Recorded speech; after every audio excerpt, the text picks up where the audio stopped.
Hello बच्चों, कैसे हो? मजे में। मैं सत्यम सर। आज हम लोग जिस प्लेटफॉर्म पे खड़े हैं, एससीएस ऑनलाइन, यहाँ पर केमिस्ट्री की क्लासेस स्टार्ट हो चुकी है, साथ में बायो भी पढ़ाया जा रहा है। तो हम लोगों ने यहाँ पर फर्स्ट चैप्टर का जो थ्योरी था केमिस्ट्री में, ठोस अवस्था, उसको हम लोगों ने फुल आउट कंप्लीट कर लिया है। ठीक है। अब हम लोग आज के दिन देखेंगे कि इस चैप्टर से, इससे रिलेटेड कौन कौन सा क्वेश्चन बोर्ड एग्जाम में पूछा गया है और किस साल पूछा गया है, और इसका हम लोग सॉल्यूशन भी देखेंगे। वैसे इस चैप्टर का जो सॉल्यूशन है वो आपका एक अदर चैनल है, ठीक है, जिसका नाम है रिजल्ट किंग, या सत्यम सर पूजा बायोलॉजी के चैनल पर इसका सारा सॉल्यूशन का एक अलग से वीडियो बना दिया गया है। आप लोग वहां पे उसको जाके देख सकते हैं। मतलब अगर आप सर्च करेंगे ऑनलाइन रिजल्ट किंग, ठीक है, तो यहाँ पे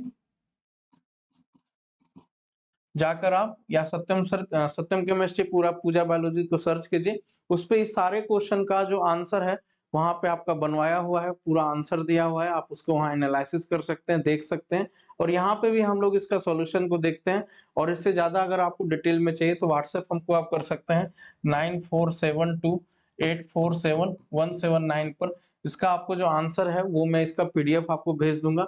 आप वहां से इसको आराम से बना सकते हैं, समझ सकते हैं, देख सकते हैं। ठीक है, तो चलिए स्टार्ट करते हैं। तो जो मेरा क्वेश्चन है वो, सबसे पहला मेरा क्वेश्चन आता है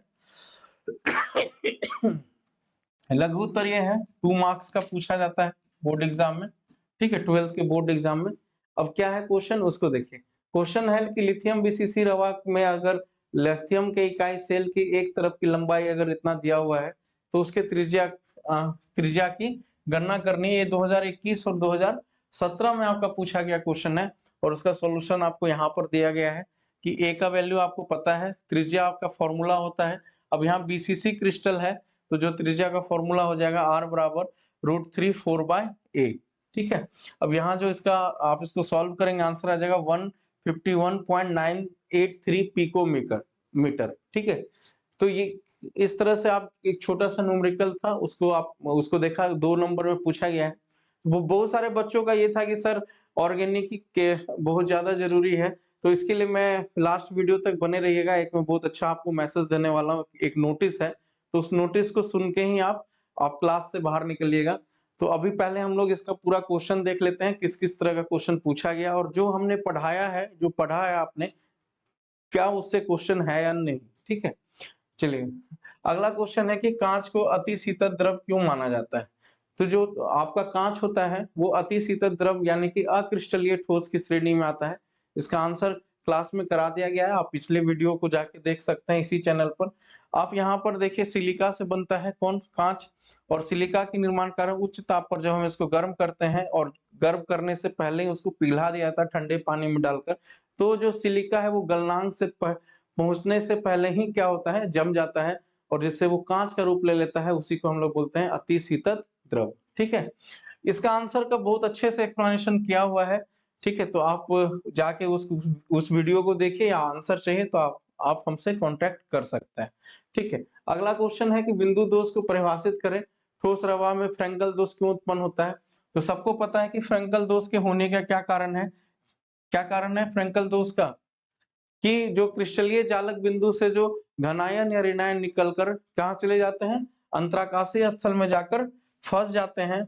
और जिस यहाँ पे आके आपका फंस जाता है, और जिस कारण से क्या होता है, ठीक, यहाँ पे अंतराकाशी, यहाँ से रिक्ति बनाते हैं और बीच में जाके किसी अंतराकाशीय स्थल में फंस जाते हैं।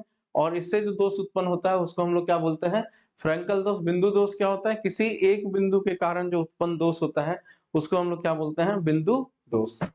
ठीक। चांदी विद्युत का अच्छा सुचालक क्यों होता है, क्योंकि जो चांदी है आपका वो एक तरह से धातु होता है, और धातु में इलेक्ट्रॉन का क्या है, समुद्र पाया जाता है। और जहां पर आसानी से इलेक्ट्रॉन क्या होते हैं उसमें गमन कर सकते हैं, इस कारण से क्या है, आपका चांदी एक बहुत अच्छा सुचालक होता है। ठीक। आगे है, वही है फिर फ्रेंकल दोष से आप क्या समझते हैं। ये फ्रेंकल दोष से क्या समझते हैं, सेम सेम परिभाषा। देखिए क्वेश्चन रिपीट हुआ है, और ये क्वेश्चन पूछा गया है आपको 2019 में, यानी कि फ्रेंकल दोष बहुत ही इंपॉर्टेंट क्वेश्चन है आपके लिए। उपसंयोजन संख्या से क्या समझते हैं, और सीसीपी बीसीसी की क्या होती है।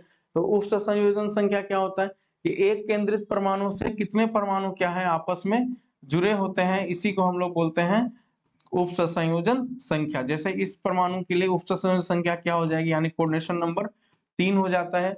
बीसीसी और सीसीपी के लिए, सीसीपी, एफसीसी, एससीपी किसी के लिए भी उप सहसंयोजन संख्या 12 होगी और बीसीसी के लिए उप सहसंयोजन संख्या 8 होती है। ये सब पहले की क्लास में करा दिया गया। देखिए जो हम लोगों ने पढ़ा है डायरेक्ट उसी से क्वेश्चन पूछा जा रहा है और ये क्वेश्चन पूछा गया आपका 2017 में। शॉर्टकी दोष, फ्रैंकल दोष में क्या अंतर है, ये क्वेश्चन पूछा गया आपको 2016 ईस्वी में।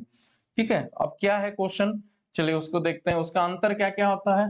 अंतर सबको पता है कि जो शॉर्टकी दोष में उसमें घनायन और ऋणायन अपने जालक बिंदु से निकल जाते हैं, जबकि फ्रैंकल दोष में जो जालक बिंदु से निकलकर अंतराकाशीय स्थल में जाके फंस जाता है। ठीक है, ये होता है आपका फ्रैंकल डिफेक्ट। इसमें आयनों की पूर्ण रूप से निकलती है, जबकि इसमें अंतराकाशीय स्थल में फंस जाता है। आयनों का आकार समान होता है और इसमें घनायन और आयनों का आकार क्या होता है, दोनों में अंतर होता है। इस दोष में घनत्व घट जाता है, जबकि फ्रैंकल दोष में घनत्व जो है वही रहता है, अपरिवर्तित रहता है, कोई चेंजेस घनत्व में नहीं आता। इस पर हम लोग बहुत अच्छे से डिस्कस हम लोग कर चुके हैं। एसईएस चैनल में ही आप देखिएगा, वहां पे सारा का सारा आपको वीडियो में मिल जाएगा। ठीक है, चलिए आयनिक ठोस है और ये भी आपका आयनिक ठोस होता है। इसके कुछ उदाहरण है जैसे KCl, NaCl, AgBr। इसके उदाहरण है AgCl, AgBr और AgI। ठीक है चलिए और आगे का क्वेश्चन देखते हैं क्या कर रहा है। आगे का क्वेश्चन है हम लोगों का शॉर्टकी डिफेक्ट हो गया। उसके बाद चलिए उप सहसंयोजन संख्या का क्या अर्थ है, सेम फिर से क्वेश्चन रिपीट हुआ है। तो ये क्वेश्चन यानी कि VVI क्वेश्चन की कैटेगरी में आ रहा है, मेरा 2016 में पूछा गया है। ठीक है, क्या होता है, अब निम्न परमाणु की उप सहसंयोजन संख्या बताइए। निविड़ संकुलित संरचना में उप सहसंयोजन संख्या क्या होगी। ठीक है, और क्या पूछ रहा है, अंतः केंद्रित यानी BCC में उप सहसंयोजन संख्या क्या होगी। चलिए सबसे पहले तो हम लोग देखते हैं कि निविड़ संकुलन में क्या है, उप सहसंयोजन संख्या आपकी 6 होती है। ठीक है, घनीय निविड़ संकुलन की कितनी है, Cn बराबर 6, और जबकि अंतः केंद्रित में BCC का मान होता है 8। ठीक, तो जो हम लोग थ्योरी पढ़ रहे हैं उसी से क्वेश्चन भी आता है एग्जाम में। ठीक है, चलिए अगला क्वेश्चन है CCl CS। ये बहुत पुराना सिलेबस का क्वेश्चन है, अब इसको आउट ऑफ सिलेबस कर दिया गया है। इसको ये चीज इसमें आप क्रिस्टलीय संरचना नहीं के बराबर पूछा जाता है। उसका बाद फेरो चुंबकीय और पारा चुंबकीय में क्या अंतर, फेरो चुंबकीय और पारा चुंबकीय में क्या अंतर है। तो फेरो चुंबकीय क्या होता है आपको बताया गया था, फेरोमैग्नेटिक यानी कि जिसमें अस्थायी रूप से चुंबक का गुण पाया जाता है, जिसमें आपका सारा का सारा जो इलेक्ट्रॉन है यानी कि डोमेन है वो एक ही दिशा में अरेंज होते हैं, सजे होते हैं। आयरन, निकेल, कोबाल्ट इसका बहुत अच्छा एग्जांपल है। इस तरह से आप पैरामैग्नेटिक क्या होता है कि जो चुंबकीय क्षेत्र में दुर्बल रूप से आकर्षित होते हैं। ठीक है, और क्या है जो, और क्या, जिसमें अयुग्मित इलेक्ट्रॉन की उपस्थिति पाई जाती है। ठीक है, जिसमें अयुग्मित इलेक्ट्रॉन की उपस्थिति पाई जाती है उसको हम लोग क्या बोलते हैं, पारा चुंबकीय। अयुग्मित इलेक्ट्रॉन यानी N, इसमें चुंबकीय आघूर्ण का मान होता है जिसको हम लोग म्यू से डिनोट करते हैं। इकाई बोर मैग्नेट्रॉन होती है जिसका सूत्र होता है आपका क्या, N म्यू बराबर N इंटू N+2 का रूट अंडर। ठीक, चलिए अब इसी तरह से दीर्घ उत्तरीय क्वेश्चन पूछा गया है कि SCC क्या होता है, SCC होगा। BCC क्या होता है, BCC। FCC क्या होता है, इसको इसमें परमाणु की संख्या निकालिए और इसको समझाइए। तो यहाँ पे इसका डिटेल आंसर किया हुआ है। ठीक है, यहाँ पे, ठीक, इसको हम लोगों ने अपने चैनल पे भी किया है, रिजल्ट किंग सत्यम सर के चैनल पे जाके आप इसका वीडियो, फुल वीडियो आप देख सकते हैं कि कैसे कैसे वहां पे डीप एनालिसिस किया हुआ है इसका। ठीक है, तो इस तरीके से SC होता है। SC में आपके सभी कोष्ठकों पर 8 कॉर्नर में परमाणु उपस्थित होते हैं। ठीक, SC में परमाणुओं की संख्या 1 होती है, BCC में परमाणुओं की संख्या 2 होती है और FCC में परमाणुओं की संख्या 4 होती है। किस प्रकार से आया है आप नोट से भी देख सकते हैं। ठीक है, या फिर आप वीडियो जाकर देख लीजिए। ठीक, उसके बाद है कि शॉर्टकी और फ्रैंकल दोष में अंतर समझे, जस्ट हमने अभी किया है थोड़ा देर पहले, जस्ट इसी में ऊपर में। ये जिसको नोट्स चाहिए वो व्हाट्सएप पे कांटेक्ट कर सकते हैं। संकुलन क्षमता क्या होता है और सरल घनीय के लिए संकुलन क्षमता का मान निकालिए। ठीक है, संकुलन क्षमता हम लोगों ने भी पढ़ा बहुत अच्छे से। संकुलन क्षमता क्या है कि किसी भी क्रिस्टल जालक यानी कि जिससे वो एक कोशिका बना है, उसकी व्यवस्था इस तरह से क्लोज स्ट्रक्चर में की जाती है कि जितना कम से कम जो स्थान है वो क्या रहे, रिक्त रहे, और उसमें जितनी क्षमता में वो उसको भरता है, वही उसका परसेंटेज क्या कहलाता है, संकुलन क्षमता। यही उसकी क्षमता बताता है। ठीक। सरल क्यूबिक यूनिक सेल के लिए हम लोगों ने थ्योरी में देख लिया है कैसे निकालते हैं, 52.4% होता है। ठीक है, आप जस्ट इसके पीछे का वीडियो देखिएगा तो इसमें सारा आपको आंसर मिल जाएगा। उसके बाद है कि ठोस में जो क्रिस्टलीय दोष से क्या समझते हैं, स्टैकोमेट्रिक क्रिस्टल दोष क्या है, सारा चीज बहुत डिटेल में पढ़ा हुआ। रिक्ति दोष क्या होता है, जिससे जालक बिंदु से निकलकर हमेशा के लिए घनायन और ऋणायन, मतलब या घनायन या ऋणायन अपनी जालक बिंदु से निकलकर चले जाते हैं, उस दोष को हम लोग बोलते हैं रिक्ति दोष। अंतराकाशी दोष किसको कहा जाता है, अंतराकाशी दोष वैसे उस दोष को बोलते हैं जिसमें जालक बिंदु से घनायन या ऋणायन निकलकर अंतराकाशी स्थल यानी कि रिक्त स्थान जो होता है आयनों के बीच में, इस यहां से निकलता है और यहाँ आके फंस जाता है, कोई भी घनायन या ऋणायन। ठीक है, नॉन स्टैकोमेट्रिक दोष वैसे दोष को बोलते हैं जिसमें उसका स्टैकोमेट्री बदल ये। उसके बाद है क्रिस्टलीय रंग। जो क्रिस्टलीय रंग है, ये क्रिस्टलीय रंग आता है मुख्यतः आपको किससे आता है, एफ सेंटर से। ठीक है, इसको दोष में मैंने पढ़ा था कि उस जालक बिंदु से क्या होता है, घनायन उस जगह से निकल जाता है और उस घनायन की संयोजकता को या उसकी पूरी क्रिस्टलीय जालक की जो उदासीनता है क्रिस्टलीय ठोस की, उसको बनाए रखने के लिए बाहर से कोई इलेक्ट्रॉन आके उस जगह पे बैठ जाता है, और वो जो स्थान होता है जहां इलेक्ट्रॉन रहता है उसी को हम लोग एफ सेंटर बोलते हैं। एफ सेंटर के कारण ही इसमें क्या होता है, किसी भी दोष के कारण उसमें रंग उत्पन्न होता है।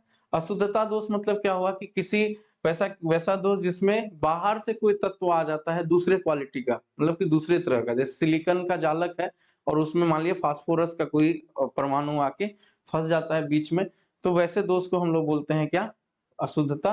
तो मतलब अशुद्ध हो जाता है। ठीक है, ठोस पदार्थ के चुंबकीय गुण को आप लोगों ने पढ़ा होगा, मुख्यतः 5 प्रकार के होते हैं, अनुचुंबकीय, प्रतिलोह चुंबकीय, फेरी चुंबकीय, एंटी फेरी चुंबकीय।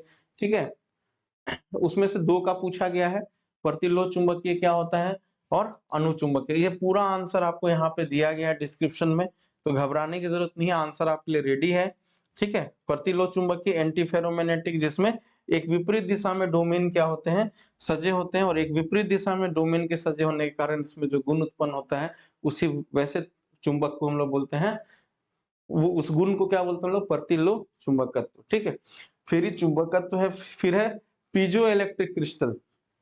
पीजो इलेक्ट्रिक क्रिस्टल हम वैसे क्रिस्टल को बोलते हैं जिसमें बाह्य दाब की वजह से विद्युत धारा का उत्पादन होता है। बाह्य दाब की वजह से मतलब क्या हुआ कि इस तरह से प्रेशर दिया जाता है, इस प्रेशर के कारण यहाँ एक क्रिस्टल सिस्टम बना होता है, ये क्रिस्टल का बना होता है, इस प्रेशर के कारण से क्या होता है, विद्युत धारा का उत्पादन होता है, और इसी को हम लोग बोलते हैं पीजो इलेक्ट्रिक क्रिस्टल। पीजो मतलब होता है दाब, इलेक्ट्रिक मतलब विद्युत धारा, ठीक है, और क्रिस्टल मतलब ठोस पदार्थ।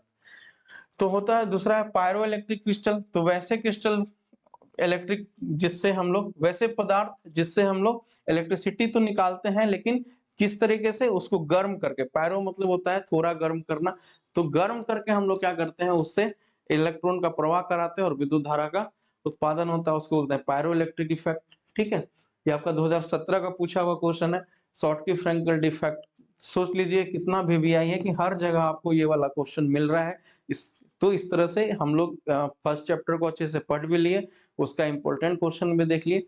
अब हम लोग इसके आगे पढ़ेंगे सेकेंड चैप्टर, लेकिन सेकेंड चैप्टर को मैं सोच रहा था स्टार्ट करूं, तो आज का नोटिस ये है या खुशखबरी भी आपके लिए कि बहुत सारे बच्चों ने व्हाट्सएप किया और ये कहा कि कॉल भी कर रहे थे कि सर ये सब हम लोग शुरू से पढ़े, थोड़ा सा उनको ऑर्गेनिक में दिक्कत हो जाता है लास्ट टाइम में, तो ऑर्गेनिक अगर आप हमसे नहीं पढ़े तो मतलब कुछ नहीं पढ़े, तो एक बार ऑर्गेनिक हमसे पढ़िए, आपको मजा आ जाएगा। तो ऑर्गेनिक हम लोग कल से स्टार्ट करेंगे, तो घबराने की बात नहीं है। ऑर्गेनिक बायलिंगुअल होता है, ठीक है, इसमें इंग्लिश मीडियम के जो बच्चे हैं वो भी आके इसको पढ़ सकते हैं। ऑर्गेनिक हम लोग स्टार्ट करेंगे फर्स्ट चैप्टर से, ठीक है, और कोशिश करेंगे कि इसको एकदम अच्छे से और जल्दी कंप्लीट किया जाए। ठीक, और ये टाइमिंग जो केमिस्ट्री के थ्योरी का रहेगा ऑर्गेनिक का, ये आपका 6 से 7 रहता है। ठीक है, और इसी ऑर्गेनिक का हम लोग क्वेश्चन बैंक सॉल्व कर रहे हैं। ठीक है, इसी तरह से जैसे ये पूरा क्वेश्चन दिया गया है, इसी तरह से सारा क्वेश्चन वहाँ होगा, उसके रिएक्शंस को हम लोग बनाएँगे। अब बोलोगे कि सर अभी तो हमने पढ़ा ही नहीं है, तो जो बच्चों ने पढ़ लिया उसके लिए ठीक है, जो नहीं पढ़े हैं जो उसको आप क्वेश्चन आंसर मैं आपको खुद करके दूँगा, उसको आप बाद में भी देख सकते हैं, आप पहले अगर आप कर लेते हैं जब चैप्टर पढ़ेगा तो जल्दी समझ में आ जाएगा। तो आपको कहीं न कहीं से उसको कंप्लीट करना ही है, वो आप क्रैश कोर्स मान सकते हैं कि कम समय में हम लोग क्वेश्चन बैंक ऑर्गेनिक का बना लेंगे, ठीक है? और मैं उसका फुल डिस्क्रिप्शन के साथ बताऊँगा। तो ये क्वेश्चन बैंक आपका हो जाएगा हम लोग के चैनल पर 10 से 11 बजे रात में। थोड़ा रात है लेकिन रात है तो बात है, ठीक है? तो ये अपना रात है, तो इसमें अगर आप लोगों ने डाटा बचा लिया, अनवांटेड तरीके से यूज़ नहीं किया तब तो हम लोग अच्छे से मिल लेंगे 10 से 11 में क्वेश्चन बैंक कर लेंगे और इधर हम लोग थ्योरी करेंगे कल से 6 से 7 शाम में, ठीक है? तो हम एक आप लोग के साथ बहुत मेहनत कर रहे हैं कि आप लोग बस सही डायरेक्शन में पढ़ाई करें। अभी जो आप लोगों का समय है बहुत ही पीक है, तो इस टाइम सबसे पहले जो भी आप ऑनलाइन क्लासेस कर रहे हैं, तो उसको सिस्टमैटिक वे में हम लोग कंप्लीट करवा रहे हैं। ये नहीं कि ये क्वेश्चन यहाँ से कर लिया, वो यहाँ से कर लिया। जैसे सिस्टम में चलना है वैसे ही हम लोग सब कुछ चल रहे हैं, ठीक है? तो अब मिलते हैं हम लोग रात में 10 से 11, ठीक है? वहाँ पर आज हम लोग उसका क्वेश्चन आंसर स्टार्ट करने वाले हैं, तो इस कारण से ऑर्गेनिक में जॉइन कर लीजिएगा। Thank you so much, good night.